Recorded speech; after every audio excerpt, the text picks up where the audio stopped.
Вот, кстати, Владыка сказал о том, что он может попасть в тяжелые условия в зависимости от того, какая будет зона, да? Да. Вот куда конкретно? Есть ведь два варианта, на самом деле, в широком смысле слова. Это отправка Владимира Балуха на территорию Российской Федерации, куда они, в принципе, могут отправить. Вон Сенцова отправили за полярный круг. Еще могут дальше, в любое место. Иногда за полярный круг лучше, вот я чем рядом с домом, да, к садистам. Вот я хотел об этом, чтобы вы рассказали, потому что это критично важно вообще для понимания того, что с ним происходит. Вот куда его может, или отставить в Крыму, если в Крыму, то где? Расскажите вот это, что может случиться.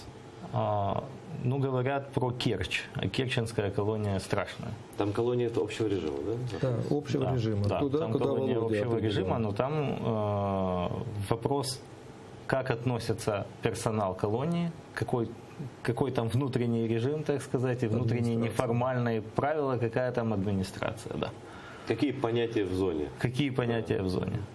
Еще один механизм давления на диссидентов – это натравливание уголовников. Это еще один механизм неформального давления.